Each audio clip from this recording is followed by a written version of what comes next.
One of my life lessons has been to seek out counsel from those who have gone before you and have succeeded. Now, I can't tell you, and to be all honest, that I've always done that. But when I have, it's usually very successful. Now, there's one thing I have to caution you about. You have to choose the people that you are going to confide in and allow them to be brought into your confidence, because not everybody is trustworthy. And so you have to approach this cautiously, but yet there's much to be learned and much to be gleaned, because a lot of times the people who have gone before you have walked the same walk that you are now walking. And they've had their same times of confusion and doubt and frustration. They've been through it all. And sometimes they can just tell you some things that will just cause you to avoid a lot of pain in life.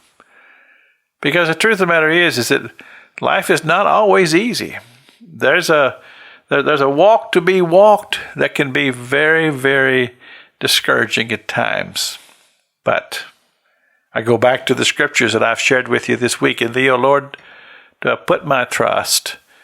Let me never be put to confusion. That's Psalm 71:1. And then understanding in the book of 1 Corinthians, the scripture says that God has not given us a spirit of fear. And also that God is not the author of confusion. So if God has not given me a spirit of fear, but he says of power and love and a sound mind, that tells me that God has given me the ability to learn, to focus, to grow, to mature, all of those positive traits. But sometimes we just have to slow down long enough to let God speak. That has to do with, again, being in control of our minds, our hearts, and our bodies. Sometimes we just need to be able to take time to let our bodies rest. Just rest. So that we're not pushing ourselves to the limits to where our bodies are just rebelling because they've just been pushed too far. And so sometimes we just have to just back off and just rest and say, God, let me take time here to meditate. And Lord, let's have a conversation. These conversations with God are powerful.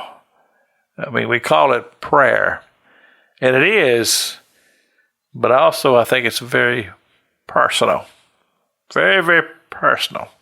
Those quiet times where we just allow ourselves to just be in the presence of God and allow God to bring healing to our heart and soul, to bring just a time of ministry to where he brings new clarity, new focus, and a new determination to just love him, just to draw nigh to him.